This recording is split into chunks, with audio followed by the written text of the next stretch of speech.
pagi anak-anak. Pagi, Bu. Oke. Assalamualaikum warahmatullahi wabarakatuh. Waalaikumsalam warahmatullahi wabarakatuh. Gimana kabarnya? Masih semangat? Mari.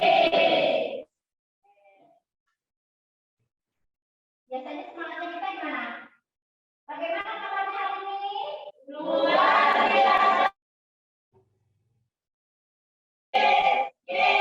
Oke. Yang ini pasti sudah pada sarapan semua ya kalau begini ya. Sehat semua ya. Oke. Ini karena apa? Tadi pagi sudah ada yang sudah ya? Sudah. Kalau sudah, biasanya kita bikin doa dulu ya sebelum mulai pelajaran ya. Iya. Silakan siap-siap Tuhan memberi doa terlebih dahulu. Duduk siap. Sebelum memulai pembelajaran hari ini, alangkah baiknya kita berdoa dulu. Doa mulai.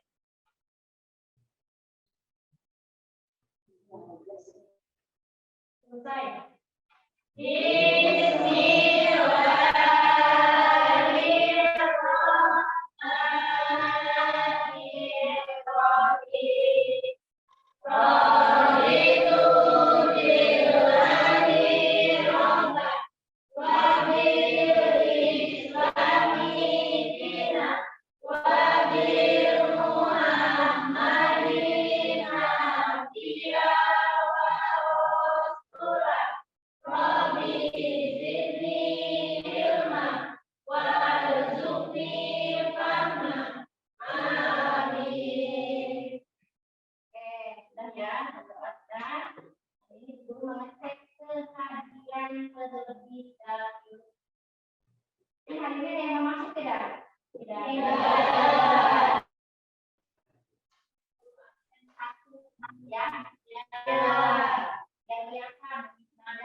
Deden Abdullah. Hadir, Bu.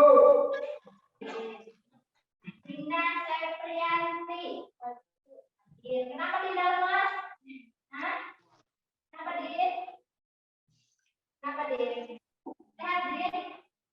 Sehat. Semangat ya Din ya. Kita Yulia Rahma. Hadir Bu. Arsini Fitri. Hadir Bu. Fardan Rido. Hadir, Bu.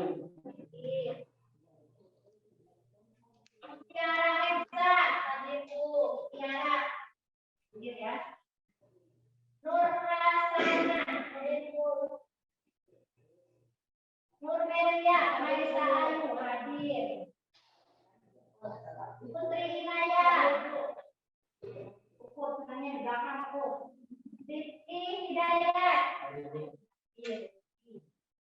ini hadir Bu. Masih semangat Din?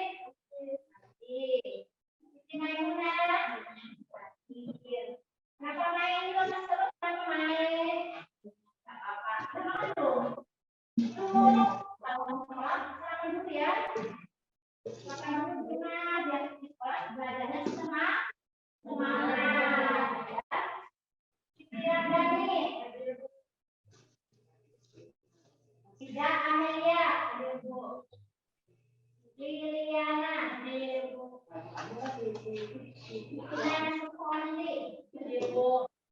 Silawati ya Pak Kevin. Yaya Kurniani, hadir Bu.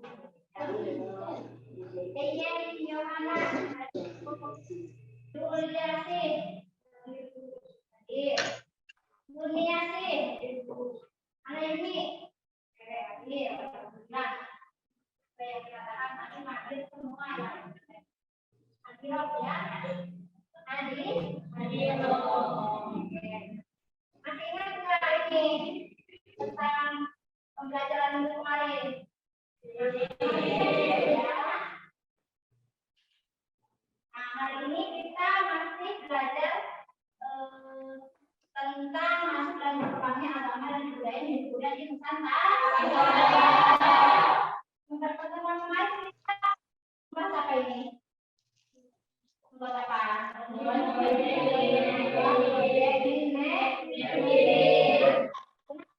apa saja?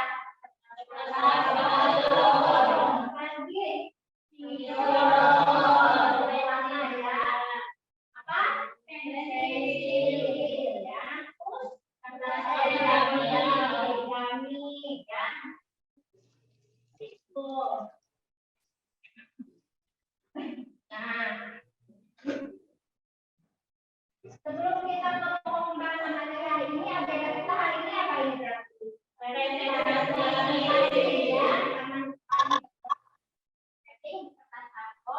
Hari ini kita akan melakukan presentasi. Begitu Ibu sampaikan lagi capaian pembelajarannya, barangkali nanti kalian lupa ya. Karena di pertemuan kemarin barangkali lupa, hari ini ada yang masih ingat nih. Capaian pembelajaran untuk proses masuk dan berkembangnya agama dan kebudayaan juga, yaitu peserta didik mampu memahami konsep dasar pelajaran ini juga ya. Untuk tujuan pembelajarannya masih ya seperti yang kemarin, yaitu ada 6 ya. Tujuan pembelajarannya itu sesuai langkah-langkah pembelajaran atau tingkat dalam model pembelajaran yang kita lakukan, yaitu model pembelajaran mapping ya, dengan menggunakan kertas karton dan ini ya. Yang pertama yaitu untuk tujuan pembelajarannya yaitu menganalisis permasalahan proses di Nusantara ini sudah selesai dilakukan.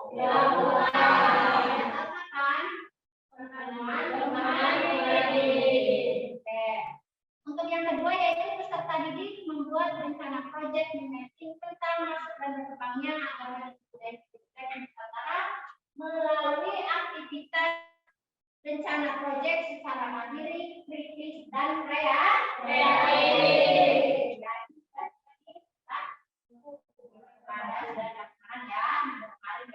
Kalian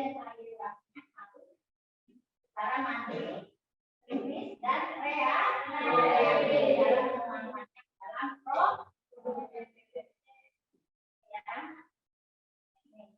Yang ketiga yaitu peserta didik dapat membuat jadwal pembuatan proyek tentang masuk dan berkembangnya agama dan budaya di Nusantara melalui penyusunan jadwal secara mandiri.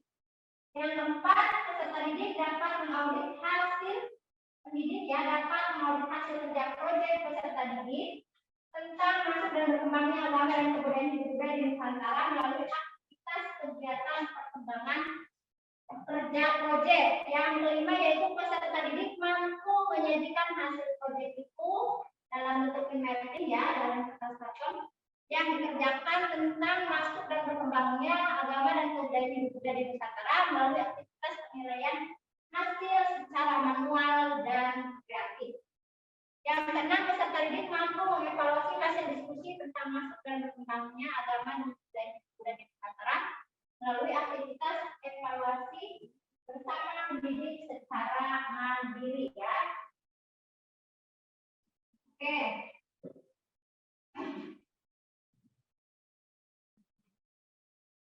Untuk pertemuan kali ini berarti langkah-langkah kita sampai di pembuatan proyek ya. Sampai di pembuatan proyek. Terus tadi hari ini akan ada presentasi. Hari ini akan ada presentasi. Jadi silakan ya yang presentasi itu yang pertama kelompok mana dulu yang presentasi?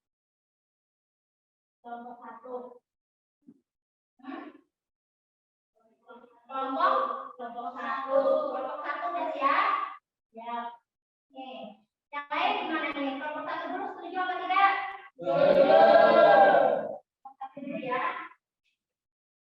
Oke, silakan ya presentasinya maksimalnya. Berarti maksimal itu waktu yang paling banyak ya. Maksimalnya 15 menit 10 sampai 15 menit ya. Untuk kelompok satu kalau mau melakukan presentasi,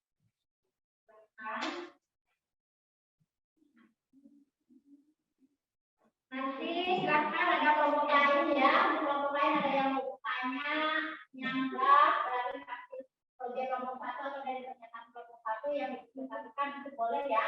Tunjuk tangan saja ya. Misalkan Bu saya mau bertanya itu. Paham tidak ini? Paham ya. Jadi hari ini ranah pembelajaran kita yaitu melakukan presentasi dan evaluasi.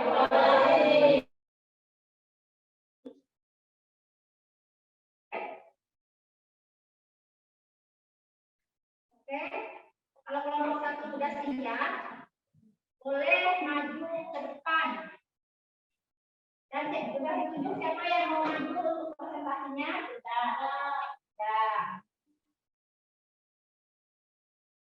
Kalau sudah, silakan untuk kelompok satu boleh maju ke depan ya. Sambil buku penilaian ya, sistem penilaian seperti ini dulu. Dalam melakukan presentasi tentu saja kita ada penilaian ya. Apabila nih aspek satu, ini poin satu ya, poinnya satu ya. Nah, apabila hanya ada satu orang yang berpartisipasi dalam keduanya, apabila semua anggota proyek ikut berpartisipasi, yang ketiga yaitu apabila semua anggota kelompok partisipasi dalam pembuatan pokoknya dalam setiap ini ada aspek yang akan buku nilai ya. Di setiap aspek ini ada 3 poin maksimalnya ya. Yang kurang dari 1, yang 2 ya, dan yang bagus berarti nanti poinnya maksimalnya 3 ya. Paham tidak ini untuk penilaiannya? Biasa ya. Nah, jadi dipersilakan untuk kelompok satu siapa ini yang harusnya. Siapa ini yang mau bantu kelompok satu? Oh, yang ini sama Ina ya. Lihatnya dari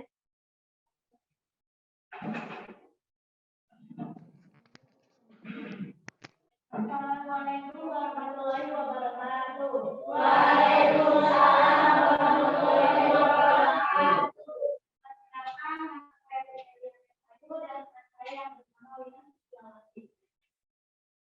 Kami di sini akan mempresentasikan hasil proses dan perkembangan agama Hindu Buddha.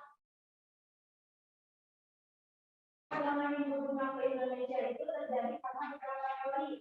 Yang pertama, teori kesatria. Menurut teori ini, agama Hindu dibawa ke Indonesia oleh kaum militer atau prajurit atau bangsawan yang saat itu memegang kekuasaan di wilayah. Teori kesatria dikembangkan oleh Henry Hartford. Di antara kelebihan teori ini adalah ruangan untuk menampilkan daerah air hanya dimiliki oleh para.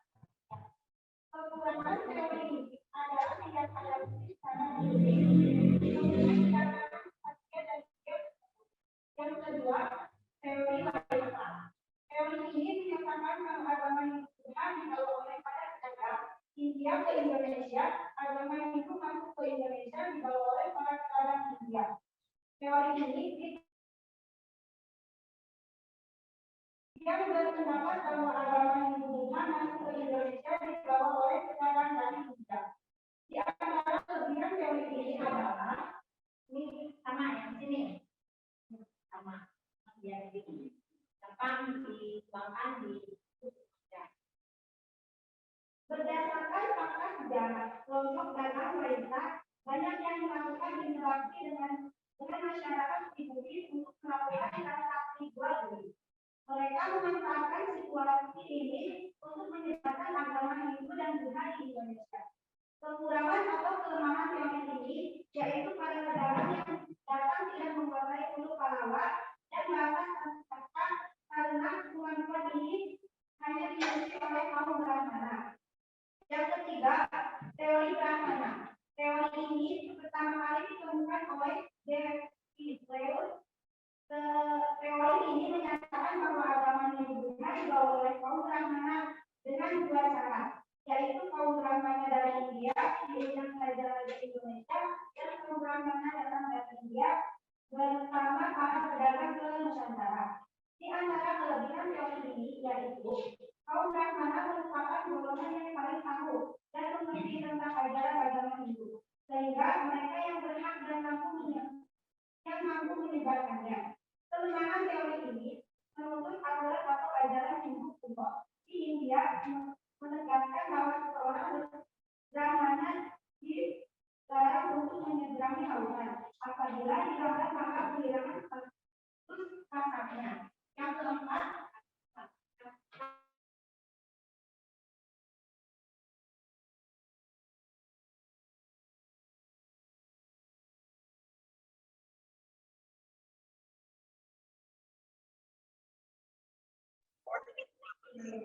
yang pergi belajar ke India dan ketika kembali dari India, mereka menyebarkan agama Hindu Buddha ke Indonesia. Di antara kelebihan teori ini adanya bukti berupa prestasi kalanda yang isinya dijelaskan tentang pembangunan giliran untuk belajar dari kerajaan Wijaya di India. Saat menuntut ilmu, dari meninggalkan tersebut dapat membuktikan bahwa saat itu memang benar ada belajar dari Nusantara yang menuntut agama Hindu Buddha dan pulang kembali. Mereka lah yang menyebarkan sebuah agama tersebut kepada penduduk Nusantara. Kelemahan teori ini adalah orang Indonesia Nusantara pada saat itu masih bersifat masif, sehingga kemungkinan untuk belajar agama Hindu Buddha ke India kurang akurat kebenarannya. Yang kelima, teori Buddha. Teori ini dikembangkan oleh Hans Haber. Teori ini menjelaskan tentang penyebaran agama yang ada dan kebudayaan Hindu Buddha di Indonesia diawali oleh para kaum Buddha di Indonesia diawali oleh para kaum Buddha atau Buddha yang bermigrasi ke wilayah Indonesia. Di antara kelebihan teori ini, semua orang yang masuk dalam kasta Buddha pasti ingin memperbaiki kehidupannya agar lebih baik. Salah satu caranya dengan pergi atau pindah ke daerah dan wilayah lain. Nah, mereka kemudian pergi ke wilayah Nusantara. Setelah sampai, mereka menatap dan mulai menyebarkan agama dan kebudayaan di Buddha. Kelemahan teori ini yaitu para Buddha tersebut tidak menguasai Nusantara dan membawa halawa dan bahasa Nusantara dan mereka umumnya tidak memiliki ilmu pengetahuan serta tidak memperoleh pendidikan. Kemungkinan mereka menyebarkan agama dan kebudayaan sangat sedikit kebenarannya. Demikian presentasi dari penulis saya. Silakan kelompok lain yang bertanya silakan. Saya sebelum bertanya dulu yang tanya ini di antara 5 teori itu menurut saya yang mana yang paling kuat? Teori Brahmana. Oh, teori Brahmana. Ada yang mau bertanya tidak ini dari teman-teman yang lain? Nur Hasanah ya, coba bertanya. Kenapa teori Brahmana yang paling kuat dan penyebaran agama Hindu Buddha? Enggak, pertanyaannya nomor 1, ini nomor 1 semuanya. Jawab Bu. Siapa yang jawab Dinda ya? Nah, boleh berdiri, boleh duduk ya, yang penting suaranya yang terdengar. Teori Brahmana dianggap paling kuat karena beberapa alasan. Yang pertama, masalah lain tidak diperbolehkan menyebarkan agama Hindu. Mengajar dan menyebarkan agama Hindu hanya boleh dilakukan oleh kaum Brahmana. Alasan yang kedua, bahasa Sanskerta dan Malawa yang dijumpai pada peninggalan sejarah Nusantara seperti prasasti hanya dikuasai dan dipergunakan oleh kaum Brahmana. Alasan yang ketiga, pusat kerajaan Hindu yang ada di Nusantara letaknya ada di dalam pedalaman. Sementara kaum Waisya adalah pedagang yang banyak berada di wilayah pesisir. Maka dari itu saingan terberat. Maka dari itu teori Waisya menjadi saingan terberat teori Brahmana. Mana Nur sudah puas atau mau menyangga lagi? puas yakin. Ya, dan diterima ya alasan dari kelompok 1 ya. Ya. Ini selain kelompok 4 ini ya. Selain kelompok 4, kelompok lain ada yang mau bertanya nggak? Dinda mau bertanya Dinda. Dinda Septianti. Nah, ini kelompok 3 ini ya yang belakang. Kelompok 3 mau bertanya nggak? Tidak. Tapi sudah cukup yang dijelaskan oleh kelompok 1 sudah cukup kalian pahami. Sudah ya. Kalau sudah, silakan mungkin ditutup karena teman-teman yang lain kan hanya yang bertanya benar satu aja nih. Ya, yang bertanya. Langsung saya tutup. Sekian. Assalamualaikum warahmatullahi wabarakatuh. Waalaikumsalam warahmatullahi wabarakatuh.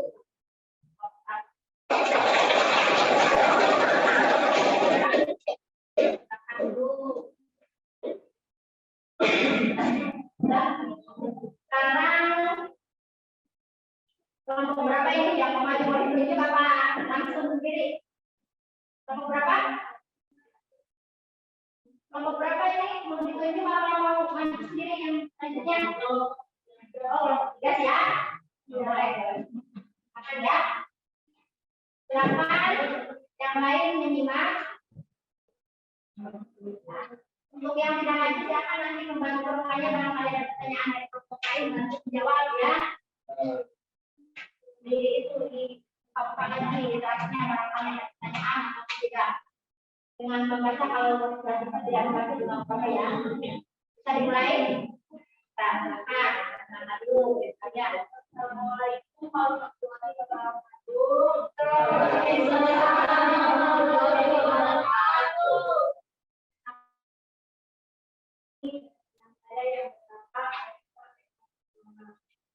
Menurut saya di sini saya akan mewakili presentasi diskusi dari kelompok 3 yaitu tentang proses masuk dan sebenarnya agama dan budaya Indonesia. Untuk materi yang akan disampaikan dari tentang dari mana teori dia, teori wanita, teori bola, teori ekonomi, organisasi dan juga itu materi yang akan dijalankan oleh saya. Langsung saja ke yang pertama yaitu teori Brahmana. Ada banyak teori yang dijelaskan terkait teorinya masuk itu ya. Salah satunya adalah teori Brahmana. Menurut teori Brahmana, maksudnya agama dan kebudayaan di Indonesia dibawa oleh kaum Brahmana, yakni golongan yang menguasai ajaran adat pengetahuan dan keagamaan Hindu. Kaum Brahmana datang ke wilayah Indonesia pernah disediakan oleh Raja-Raja Indonesia pada awal abad Masehi. Para ahli sejarah menyebut bahwa golongan Brahmana yang akan hidup di wilayah Indonesia. Adapun disebut teori Brahmana adalah seorang ilmuwan dari apa yang Selain musik perkembangannya, ada juga yang membantah bahwa teori Brahmana hanya dimainkan dengan penyebaran agama Indonesia. Hal itu berkaitan dengan ajaran Hindu kuno yang menyebut bahwa kaum Brahmana dilarang untuk menyeberangi lautan atau meninggalkan tanah airnya. Yang kedua yaitu ada teori Satya. Salah satu teori yang terkenal adalah teori Satya. Teori ini diperoleh oleh PBI dan Tiongkok. Keduanya berpendapat bahwa pembawa dan penyebar kebudayaan ke Indonesia adalah golongan Satya atau bangsawan. Terjadinya perang saudara di India membuat para Ksatria terpaksa melarikan diri ke Indonesia. Kemudian mereka mendirikan kerajaan yang berkebudayaan Hindu pertama kalinya di Nusantara. Tetapi di balik kesenangan Ksatria ini memiliki kekurangan dan kelebihannya. Kelebihannya yaitu kaum Ksatria menunjukkan rasa semangat dalam perjuangan hidupnya. Kekurangannya, para Ksatria tidak memahami aturan dan milik Allah. Dan yang ketiga yaitu teori wanita. Golongan wanita yang punya kearifan dalam menggunakan agama dan budaya. Hal itu diutarakan oleh Dr. Enrico. Ia berpendapat golongan yang terdiri dari pedagang, petani, dan pemilik tanah dan mengenal alam semesta. Selain berdagang, berdasarkan golongan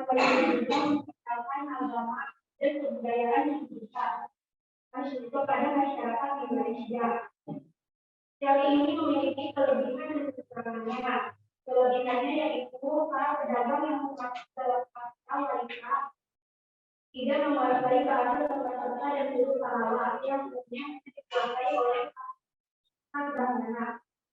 Kelebihannya yaitu sumber daya alam yang sangat banyak di Nusantara membuat baik itu baik untuk transaksi jual beli di Nusantara. Dan yang keempat ada teori besar. Teori ini dikemukakan oleh Karang Kabel. Menurut teori ini, maksudnya agama Hindu-Buddha ke Indonesia dibawa oleh orang-orang India berkata sejak. Menurut Kabel, bagaimana berkata sejak atau kejahatan dari India menginginkan kehidupan lebih baik dengan pergi ke daerah lain, salah satunya Indonesia. Namun teori yang satu ini menimbulkan kontroversi sebab kaum Buddha terdiri atas kelompok dengan derajat terendah sehingga tidak layak menyebarkan agama Hindu. Teori Buddha memiliki kelemahan yaitu golongan Buddha tidak menguasai seluruh ajaran agama Hindu dan mereka tidak menguasai kata-kata. Dalam kisah berbeda, kelebihan dari Buddha adalah mereka berbeda dari dia ke negara lain karena ini memperbaiki itu. Dan yang kelima yaitu teori arus balik. Teori ini ditemukan oleh Philip Cabot untuk menyangkal teori original dari Pascasia. Menurut keterangan Indonesia memiliki peran dalam penyebaran dan pengembangan agama Hindu. Interaksi masyarakat Indonesia dengan orang-orang India membuat mereka belajar setelah belajar orang-orang kita pasrah dan budaya tulis penduduk Indonesia, kemudian mendalami agama Buddha di India. Lalu mereka kembali ke Nusantara untuk mengembangkan agama dan budaya kepada masyarakat Indonesia. Teori ini memiliki kelebihan berupa adanya bukti dokumentasi bahasa India. Di sisi lain juga terdapat kelemahan teori arus balik jadi para sejarawan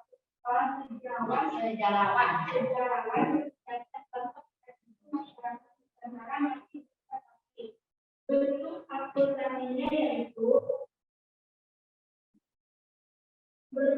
akulturasi berjauhan atau salah satu hasil. Akulturasi kebudayaan adalah campuran dua kebudayaan baru. Dalam perkembangan kehidupan masyarakat, Nusantara kita terjadi peradaban antara India, Cina, dan Indonesia. Terjadilah akulturasi budaya. Akulturasi budaya di India dengan budaya asli Nusantara. Secara damai melahirkan budaya baru yang disebut budaya kehidupan Nusantara. Dan bentuk interaksinya adalah kebudayaan Indonesia dengan kebudayaan Indonesia dengan bina dalam seni, rupa, dan seni ukir. Pendidikan, seni kata, ekonomi, dan seni bangunan. Itu saja presentasi dari saya. Sebelum saya ini apakah ada pertanyaan dari kalian? Pertanyaan atau tidak? Yang itu bedanya siapa? Menurut kalian, menurut kelompok ketiga dari mana yang paling kuat? Teori arus balik katanya, Teori arus balik katanya kata kelompok ketiga teori arus balik.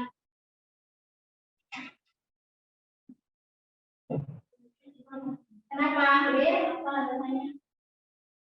Alasannya apa? Ya, ya. Kalau teori arus balik kenapa alasannya? Karena teori ini yang kencang ya biar teman-teman dengar.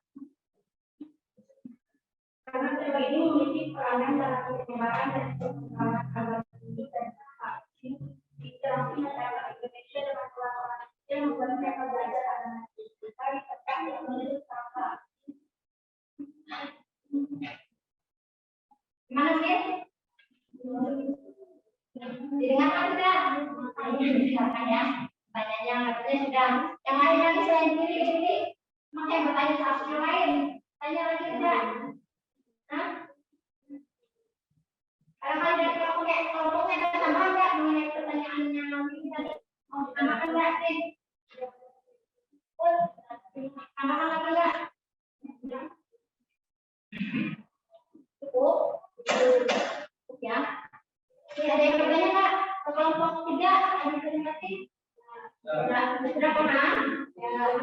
disampaikan kelompok 3 sekarang dikatakan ya. Gimana ini kelompok 3 berarti sudah di kelompok 4 mau bertanya apa kelompok 3? Sana? Ya. Tidak adanya. Oke, kalau begitu saya tutup channel ini.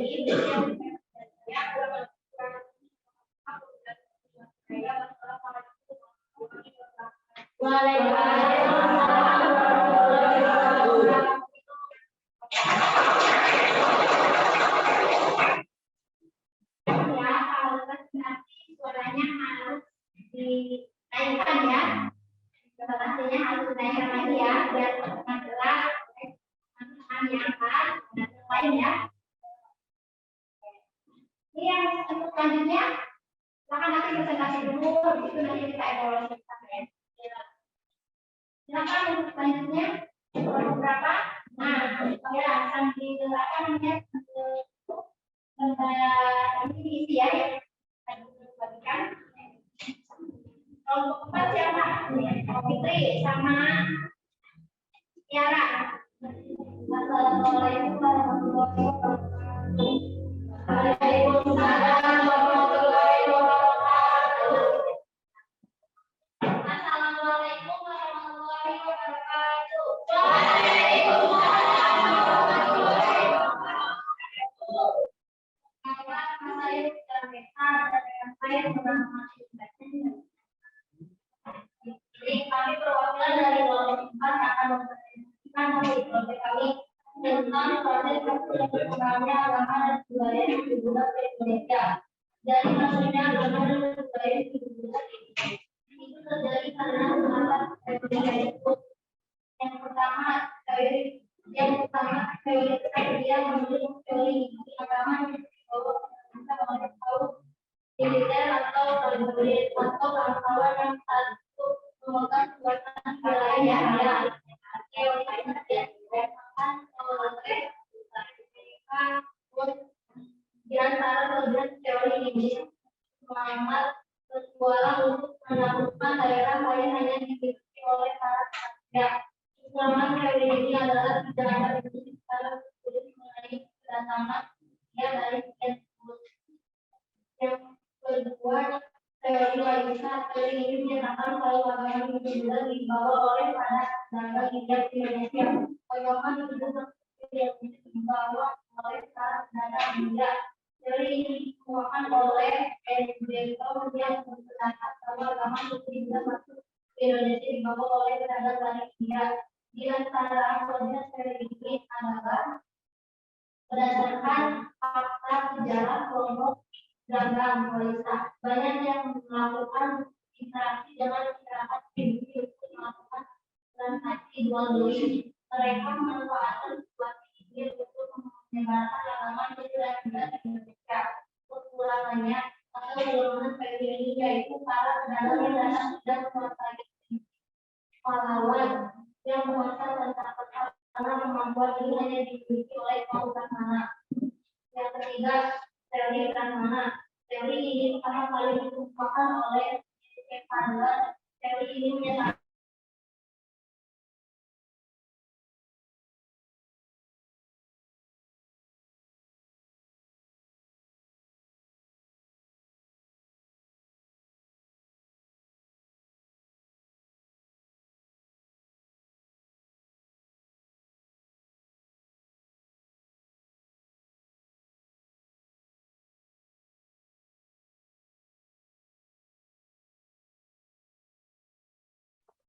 yang menandakan bahwa seseorang bernama dilarang untuk menyeberangi lautan.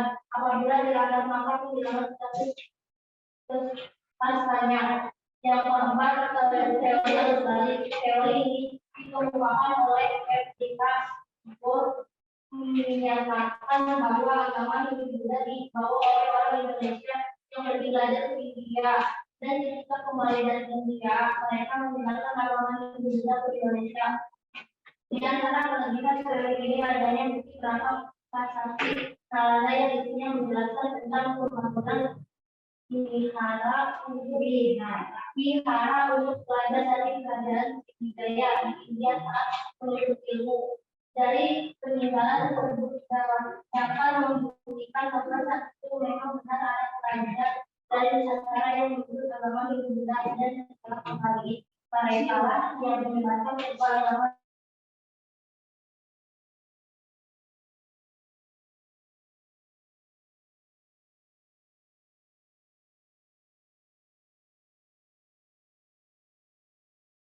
kebenarannya yang melihat teori program teori ini bahkan kalau penyebaran agama dan kebudayaan Hindu di Indonesia diawali berimigrasi ke wilayah Indonesia. Di antara kelebihan religi semua orang yang masuk dalam masa sudah mesti ingin memperbaiki kehidupannya agar lebih baik. Salah satunya caranya dengan pergi atau pindah ke daerah dan wilayah lain. Nah, mereka kemudian duduk di wilayah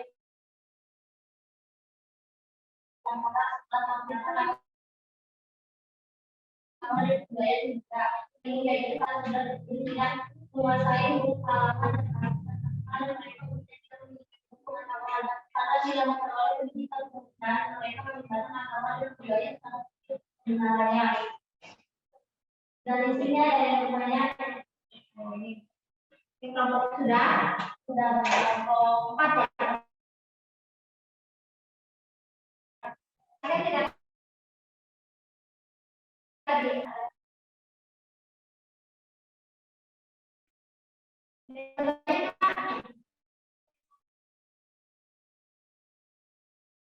kelompok 2 nomornya mau nggak? Jangan malu kalau mau bertanya silahkan ya. Kalau tidak nggak apa-apa, tapi kalian sudah paham apa yang kita sebut kelompok 4 ya. Mana tidak?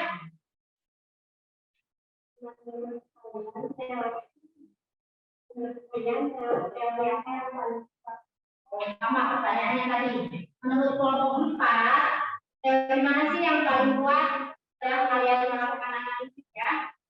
Teori apa? Teori Bayesian katanya. Alasannya kenapa kelompok 4? Alasannya kedua adalah karena Indonesia merupakan daerah perdagangan melalui jalur laut dengan melalui jalur laut.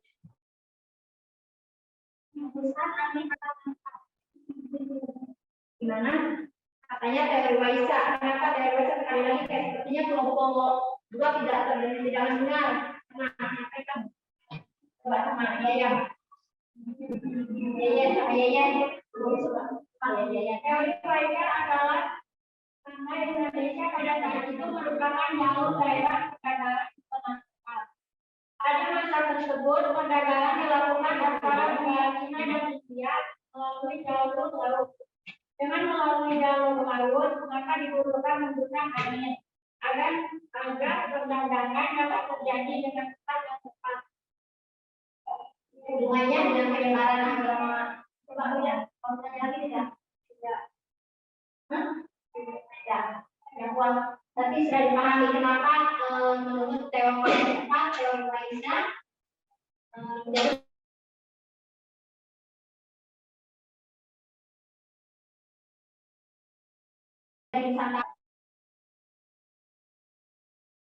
kata yang menetap itu jadilah sambil baca membaik ulama Waisa ini sambil menyebarkan agama. Sudah bisa dipahami ya kelompok 2 ya. Karena kelompok 2 sudah bisa dipahami. Sudah. Ada yang lain kelompok 3 menurut saya tidak. Tidak. Katanya tidak, jadi sudah. Kemudian terima kasih. Wassalamualaikum warahmatullahi wabarakatuh.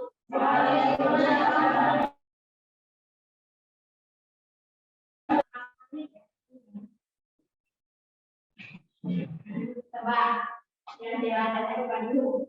Ya semangat lagi sebelum kelompok terakhir ya. Kelompok terakhir kita bahas semangat ya. semuanya biasanya kalau anak SMK itu biasanya nilainya apa? SK bisa. Apa bisa semangat ya? Harus semangat ya.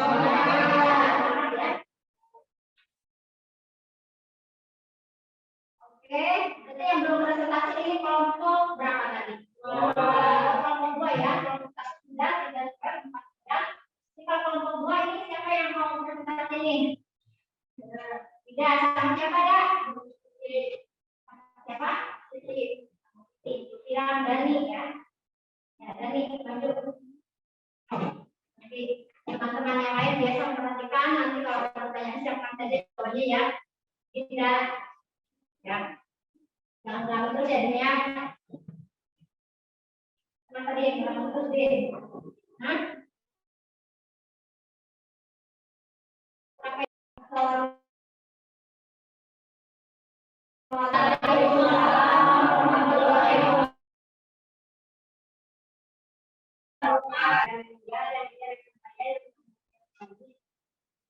Di sini saya akan mempresentasikan sebuah proyek dimensi tentang maksud dan berkembangnya agama dan kebudayaan hidup budaya di antara dengan beberapa masyarakat.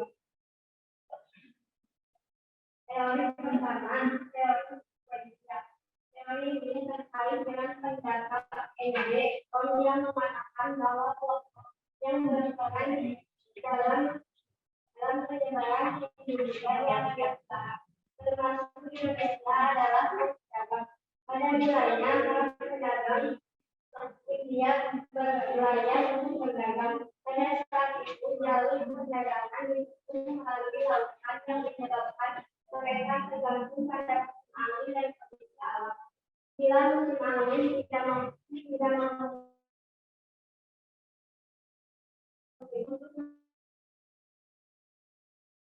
merupakan perkawinan dengan pribumi dan melalui perkawinan tersebut mereka mengembangkan kebudayaan India. Menurut BOD yang memotivasi para pedagang India untuk datang ke Asia Tenggara adalah keinginan untuk memperoleh barang mentah terutama emas dan hasil ikan. Yang kedua, teori sesuai dengan pendapat J.C. Hanuler bahwa imunisasi di kepulauan Indonesia disebabkan oleh peranan pertambangan.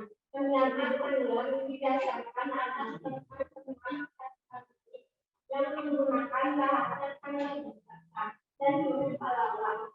Bahasa dan huruf tersebut hanya dikuasai oleh kaum Brahman.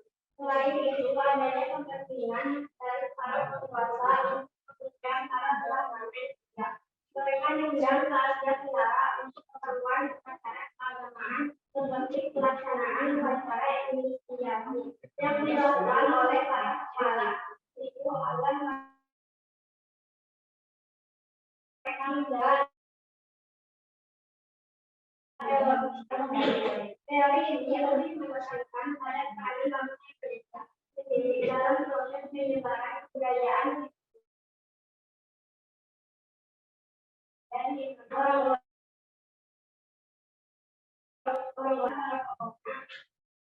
yang pergi ke India. Di India mereka belajar melimpah agama dan kebudayaan juga. Setelah kembali mereka mengajarkan dan menyebarkan ajaran agama itu kepada masyarakatnya. Pandangan ini dapat dikaitkan dengan pandangan SBK yang mengatakan bahwa proses indianisasi di kepulauan Indonesia dilakukan oleh kelompok tertentu. Mereka itu terdiri dari kaum pelajar yang mempunyai semangat untuk menyebarkan agama Buddha. Yang keempat, teori ksatria. Dalam kaitan ini, RC Majulan berpendapat bahwa munculnya kerajaan atau pengaruh di kepulauan Indonesia disebabkan oleh peranan kaum ksatria atau para prajurit India. Para prajurit diduga melarikan diri dari India dan mendirikan kerajaan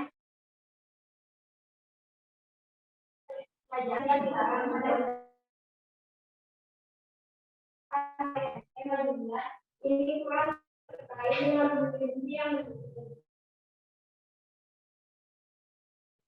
teolog yang mendapatkan ekspansi dan prajurit kepulauan Indonesia. Kekuatan teori ini terletak pada semangat petualangan kaum pekerja. Yang kedua, teori surga. Menurut Faber, golongan berpasrah surga atau pekerja kasar dari India memiliki kehidupan lebih baik dengan memiliki daya tarik. Salah satunya Indonesia. Namun teori yang satu ini menimbulkan kontroversi sebab kaum surga terdiri atas kelompok dengan derajat tertinggi sehingga tidak layak menyebarkan agama Hindu.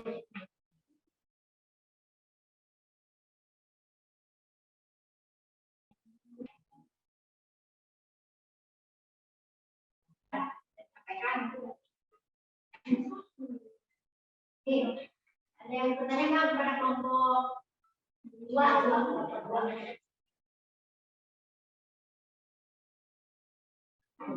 Jadi tidak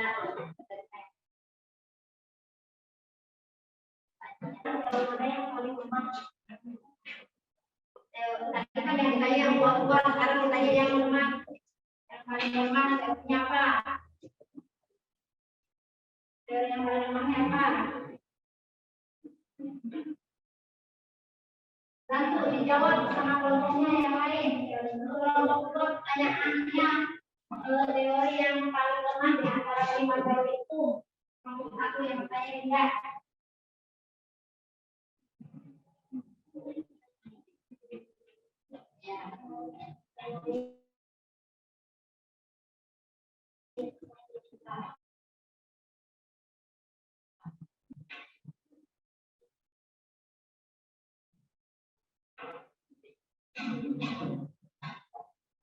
Kalau jawab yang benar. Karena ini sudah diterangkan dari yang mau menjawab. Payul. Teori yang paling lemah menurut kelompok dua yang kedua. Payul. Teori yang paling kurang dengar tadi kurang teori paling lemah teori kesatria.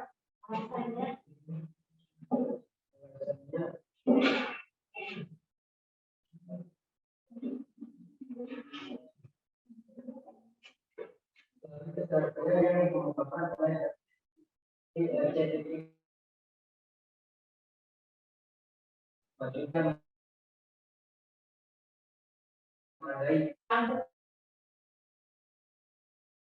ada lagi selain itu kelompok dua selain teori kesatria ada lagi gimana kelompok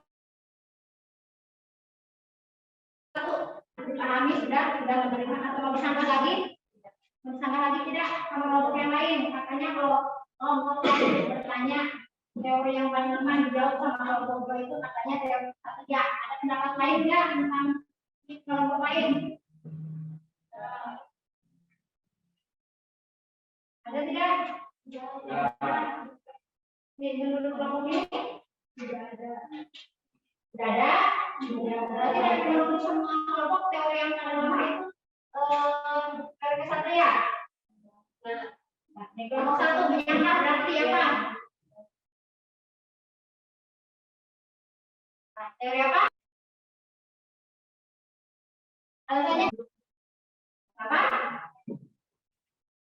Kenapa dia jangan senyum-senyum kalau menjawab yang serius kasihan nanti temannya salah tanggap nanti terjadi miskonsepsi ya. Ya. Mana katanya alasannya?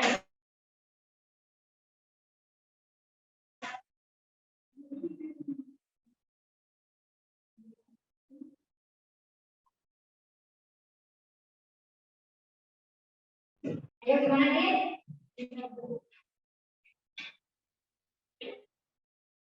Karena golongan yang kedua tidak menguasai karena mereka tidak menguasai bahasa kosakata yang digunakan dalam Mana kelompok 2 setuju tidak dengan pernyataan kelompok 1 sampai ada 1? Gimana? Setuju. Yang lain ada pertanyaan lain tidak?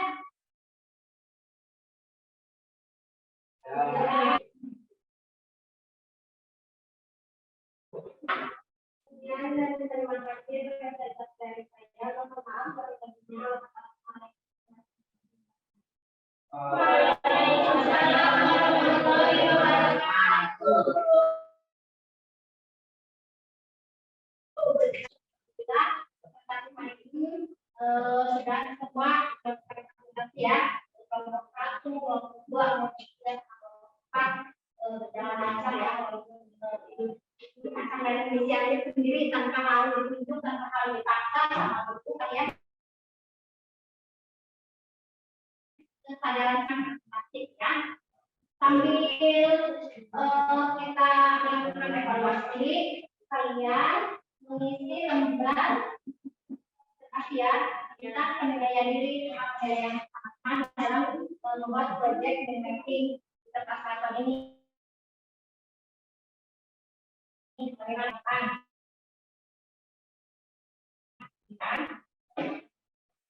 Sambil kita melanjutkan pembelajaran yang lainnya.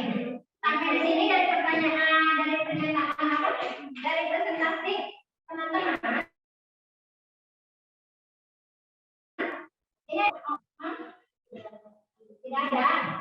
Yang bertanya tidak ada. Ya. Pada paham semua ya. Ya. Bentar ya.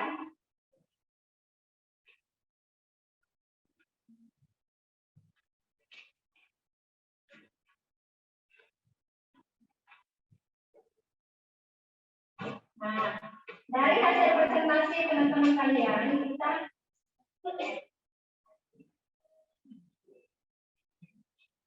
ya nanti dulu nilai ya ke depan nanti semuanya menurut kalian nanti ini yang paling kita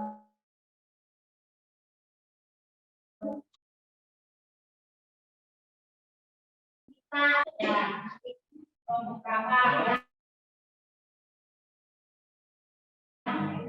ini sebaiknya dulu mengeluarkan dulu atau kita melakukan penilaian ini penilaian dulu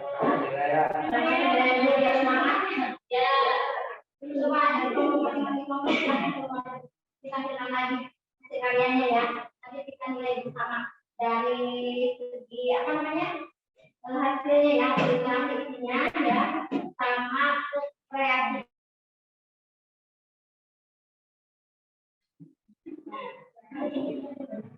Karena perwakilan satu orang saja satu lagi ini kelompok 2 yang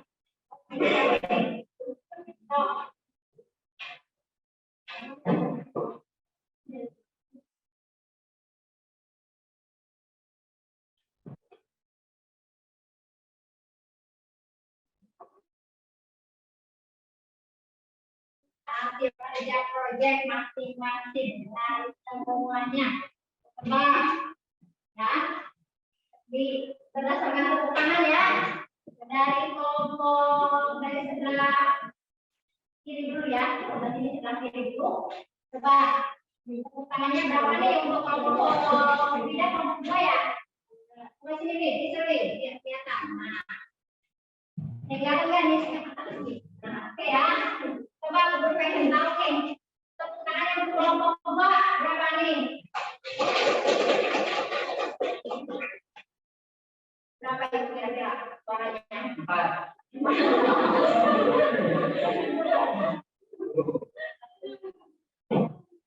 lanjut ke katanya tadi kelompok 24 itu ya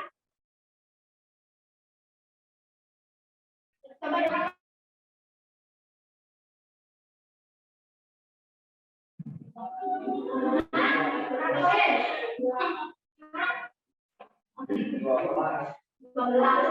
penampilannya poinnya 10 gitu loh, jangan 12 ya. Oke ya, 8 ya. Oke. Kelompok berapa ini Pak? Kelompok 3 ya. Kelompok kita tanya berapa kelompok 3? Ya. Berapa kira-kira yang sudah tadi? 9 dulu harusnya kelompok 3. 85 berapa? 7 ya.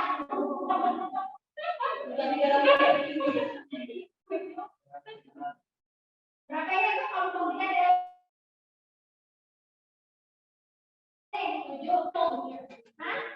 Ada berapa?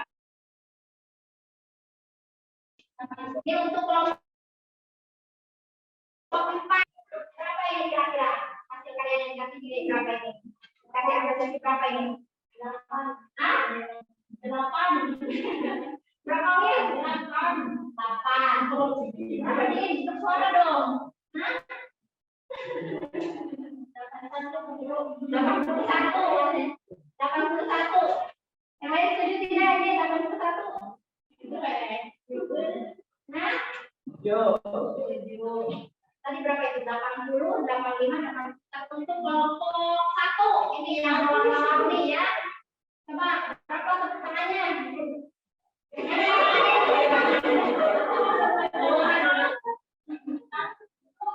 Berapa? 5. Belum tepuk tangan ya, belum.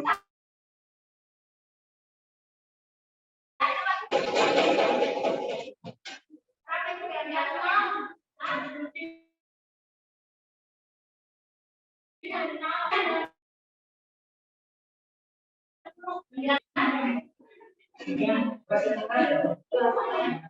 Kasihan ya, ini yang membuat saya ini capek.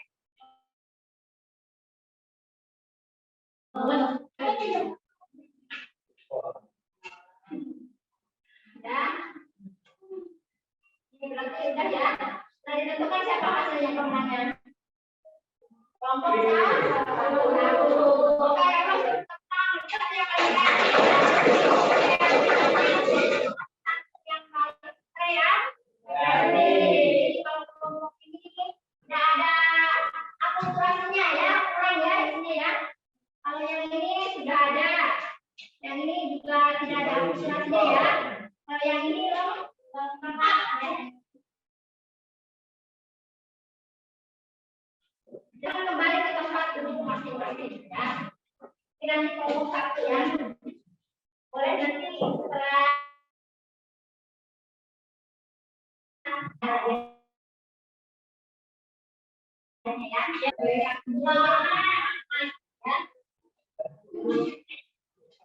Oke, nah, tempat teman-teman dulu ya.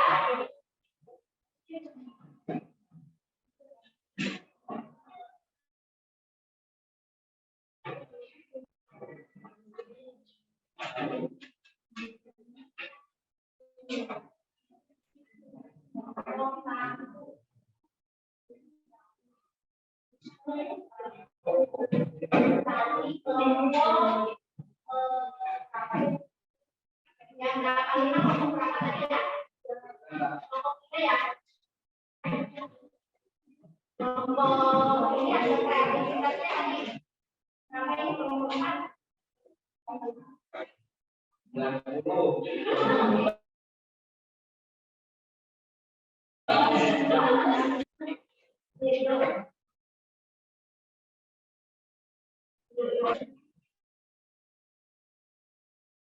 Oke, ya.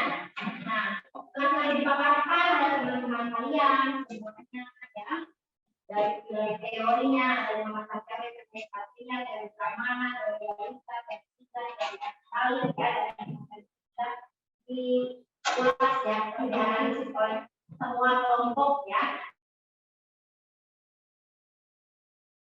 Juga ada yang menggunakan akulturasi ya. Akulturasi itu adalah percampuran budaya ya, budaya lokal dengan budaya Hindia. Nah, tadi juga dalam presentasi itu ada beberapa kelompok yang ingin berubah ya, Hindu Buddha ya, terus sejarawan ya.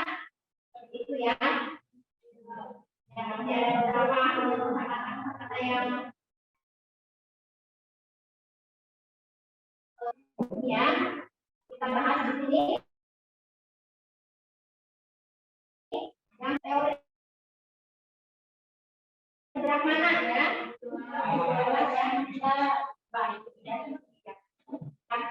Nah, teori Brahmana, teori ini sesuai dengan pendapat Jacek Panner ya, bahwa Hinduisasi di Indonesia disebabkan oleh peranan kaum Brahmana. Sudah dibacakan kemarin ya. Pendapat Panner ini didasarkan atas semua temuan prasasti yang digunakan dalam dan buku Pallava. Ya. Bahasa dan buku tersebut hanya dikuasai oleh kaum Brahmana. Ya. Nanti ya kita tentang prasasti-prasastinya kita pelajarinya nanti di pertemuan yang akan datang di kerajaan-kerajaan Hindu kita yang ada di Nusantara ya. Di situ. Selain itu, adanya kepentingan dari para penguasa untuk mengundang para Brahmana di India ya, ke Indonesia diundang oleh raja-raja ya, yang ada di Nusantara itu ya, yang ada di Nusantara ya, ke kerajaan. Nah, sampai sini tidak Brahmana ada yang bertanya lagi atau tidak? Tidak. Nah, yang kedua.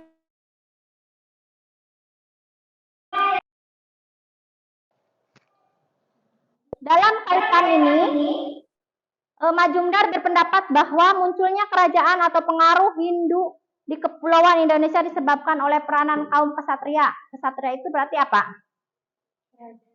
Para prajurit ya. Kesatria itu apa sekali lagi? Para prajurit India ya. Para prajurit ini diduga melarikan diri dari India ya. Dan mendirikan kerajaan di kepulauan Indonesia dan Asia Tenggara pada umumnya ya. Selama ini belum ada ahli arkeolog ini ya, kelemahannya ya, belum adanya ahli arkeolog ya yang dapat menemukan bukti-bukti yang menunjukkan bahwa adanya ekspansi dari prajurit India ke kepulauan Indonesia. Tahu ya ekspansi itu apa ya? Kekuatan teori ini terletak pada semangat untuk petualangan dari para kaum kesatria. Oke, ekspansi itu petualangan ya dari India ke Indonesia ya, seperti itu ya. Jadi di dalam teori kesatria ini kelemahannya kurangnya bukti ya. Kalau di teori Brahmana tadi bukti-buktinya itu banyak kita temukan nanti di prasasti-prasasti ya, peninggalan-peninggalan di kerajaan Hindu-Buddha yang ada di Nusantara ini ya. Kalau teori kesatria ini bukti yang akuratnya itu kurang menunjang seperti itu ya. Paham ya?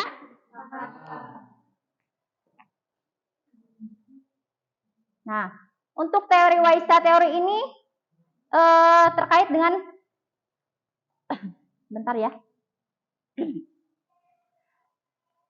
Kelompok yang berperan dalam penyebaran Hindu-Buddha di Asia Tenggara termasuk Indonesia adalah kaum pedagang ya. Teori ini menyatakan bahwasannya agama Hindu-Buddha di Indonesia ini disebarkannya oleh kaum pedagang ya.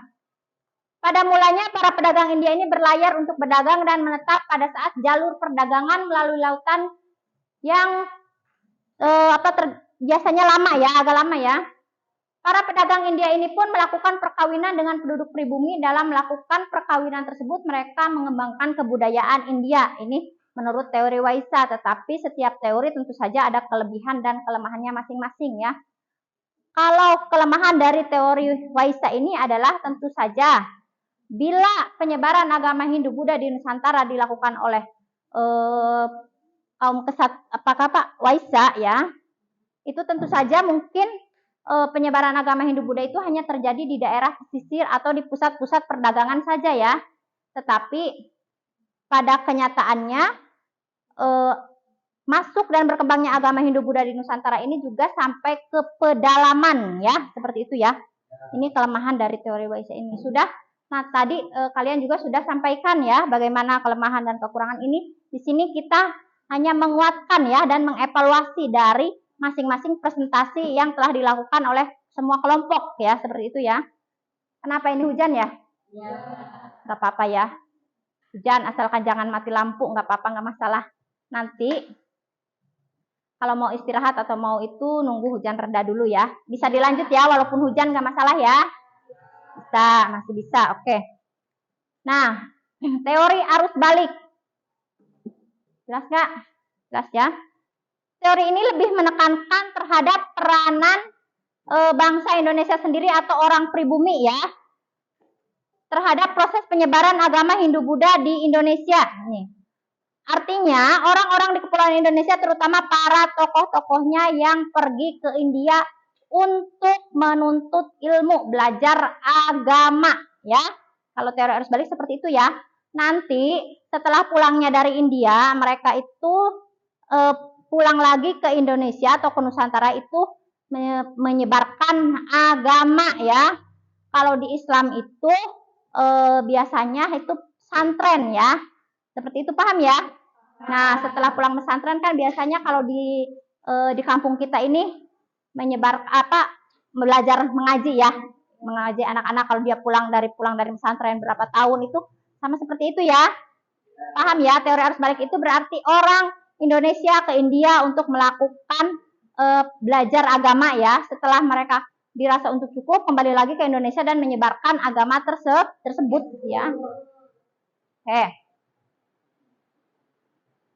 Menurut Bos yang menyatakan bahwa proses Hindianisasi di Kepulauan Indonesia ini dilakukan oleh kelompok tertentu. Mereka itu terdiri atas kaum terpelajar yang mempunyai semangat untuk menyebarkan agama, ya. Paham ya? Nah, yang terakhir, masih terdengar jelas tidak suara Bu Guru ini karena hujan? Kita tutup dulu pintunya ya, biar tidak terlalu keras hujannya. Teori sudra, teori yang terakhir, coba bisa dilihat ya.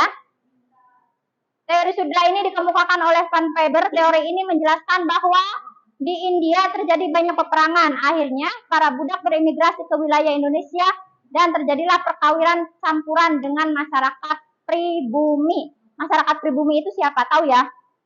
Masyarakat pribumi itu adalah masyarakat lokal asli kita ya. Seperti itu. Masyarakat Nusantara pada waktu itu. Nah, sampai di sini ada pertanyaan atau tidak? Tidak ya. Masih ada waktu sedikit. Kita membahas lagi tentang akulturasi ya, bentuk interaksi dan akulturasi. Banyak sekali ya bentuk akulturasinya. Nah, yang pertama yaitu dari sistem kepercayaan. Tadi kelompok mana ini yang menuangkannya? Kelompok di sini ada tidak? Nah, sistem kepercayaan ya, kita kan mengenal pada zaman prasejarah itu atau zaman praaksara sebelum masuknya Hindu-Buddha ya, di materi pembelajaran sebelumnya, sistem kepercayaan nenek moyang kita itu apa? Ya, apa? Ya, animisme dan dinamisme ya. Oke. Nah, yang paling terlihat yaitu dari sistem kepercayaan ya. Sejak masa praaksara, masyarakat Indonesia telah mengenal kepercayaan seperti memuja roh nenek moyang yang telah mati atau animisme ya. Setelah Hindu-Buddha masuk, kepercayaan terhadap roh halus itu tidak punah ya. Hal ini dapat dilihat dari cara masyarakat Indonesia menggunakan candi. Apabila bagi masyarakat India fungsi candi, tahu ya candi ya? Yang jelas yang sudah Ibu tunjukkan di minggu kemarin. Apabila di masyarakat India fungsi candi adalah sebagai tempat pemujaan, kalau orang Indonesia itu adalah menggunakannya sebagai makam raja atau tempat penyimpanan abu jenazah ya. Nah, di tempat penyimpanan abu itu kemudian didirikan patung raja dan bentuk mirip dewa yang dipujanya. Oke? Jadi yang pertama yaitu akulturasinya sistem kepercayaan ya, yang tadinya animisme dinamisme, kemudian mereka memiliki agama yaitu Hindu atau Buddha ya. Jadi ini merupakan dua agama yang berbeda ya, bukan satu ya. Oke. Sudah dipahami dari awal. Yang kedua yaitu dari seni. Seni itu banyak sekali ya, ada seni bangunan, seni rupa, seni ukir ya, seni sastra. Oke. Nah, Nih, dari seni bangunan contohnya ya. Ini karena dari segi seni banyak sekali, kalian juga sudah melakukan literasi biar tidak bu ulas lagi ya. Sudah paham ya di seni bangunan itu apa? Terus bangunan-bangunan candi bisa kalian lihat ya. Terus seni ukir di dinding-dinding candi ya, tahu ya? Oke. Nah, dari sistem pemerintahannya yaitu yang tadinya masyarakat Nusantara itu kalau sebelum masuknya Hindu-Buddha itu dipimpinnya oleh siapa? Oleh kepala suku ya. Ini benar kata Dinda, oleh kepala suku. Nah, setelah masuknya Hindu-Buddha di Indonesia, pemimpin pemerintahan itu dipimpinnya oleh siapa? Oleh raja ya. Paham ya?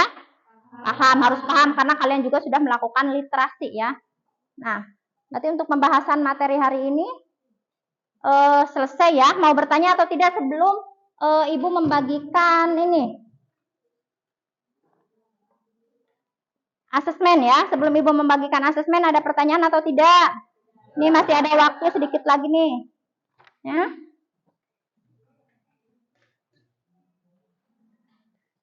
Silahkan dikerjakan ya, dikerjakan masing-masing ya. Yang jujur tidak boleh lihat temannya. Walaupun bertetanggaan duduknya.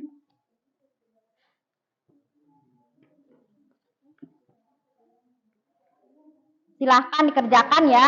Nanti dikumpulkan lagi. Berapa ini? Yos, boleh. Enggak kayak itu.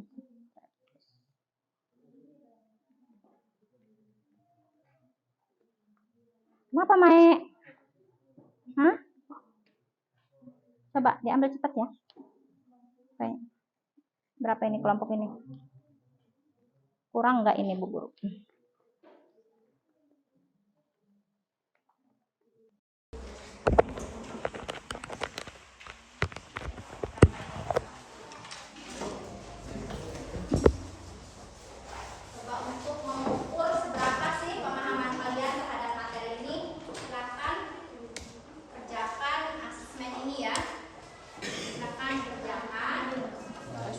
Ini karena bentuk soalnya pilihan ganda berapa menit?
Kemarin Ibu sudah membagikan kisi-kisinya di grup ya. Sekarang ini asesmennya.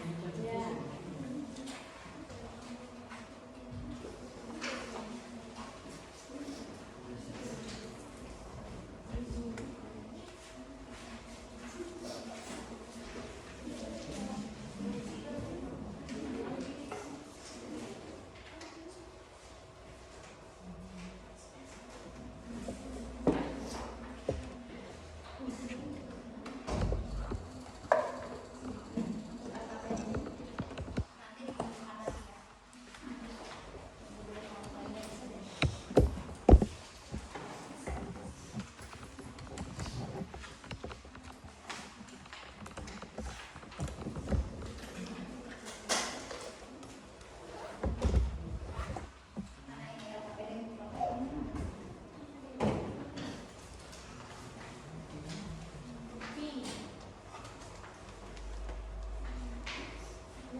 semua poinnya 100 ya. Ya. Ini nomor 3. Ini nomor 3, pernyataan nomor 1 itu benar ya. Ya. Pernyataan nomor 2 itu benar. Ya. Pernyataan nomor 3 juga benar. Benar. Ya. Pernyataan nomor 4 benar ya. Ya, dalam relief Kamabang ya, yaitu yang itu benar. Terus yang kelima yaitu pembangunan Candi Borobudur juga melibatkan para pemeluk agama Hindu Buddha di wilayah Tebu itu benar ya. Nah, yang keenam itu jawabannya benar atau salah? Salah ya. Pernyataan yang ketujuh salah ya. Yang ke-8 itu benar ya. Oke, nomor 4. Bagaimana ini? Ada yang salah atau benar semua? Ada yang salah. Enggak apa-apa ya. Nomor 4 itu kerajaan apa itu? Di peta itu. Yang ditunjuk dengan huruf A itu kerajaan apa itu? Kerajaan apa itu? Ya. Ya, ya. Kerajaan Hindu tertua di Indonesia dengan puncak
biasa ya, barangkali project kah atau problem kah seperti itu ya. Nanti Ibu sampaikan. Nah, kalau tidak ada pertanyaan, benar ya, ini tidak ada ya? Tidak. Masih semangat? Masih ya. Nih, kalau tidak ada pertanyaan untuk pertemuan hari ini, Ibu cukupkan sampai di sini. Kurang lebihnya Ibu mohon maaf ya apabila ada kekurangan ya yang Ibu sampaikan atau ada kesalahan yang disengaja ataupun tidak disengaja Ibu terhadap kalian, begitu terhadap Ibu sudah Ibu maafkan ya, mohon dimaafkan ya. Ditutup. Wabillahi taufiq wal hidayah. Wassalamualaikum warahmatullahi wabarakatuh. Waalaikumsalam warahmatullahi wabarakatuh. Oke, silakan kalian istirahat ya. Untuk hasil proyeknya boleh dikumpulkan.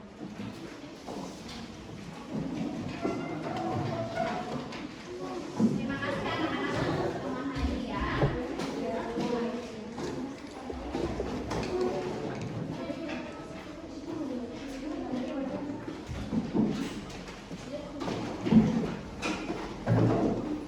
Ini nanti akan kembalikan bersama LKPD ya.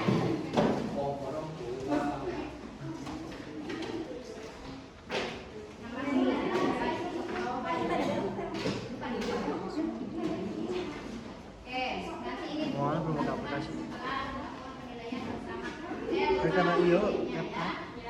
karena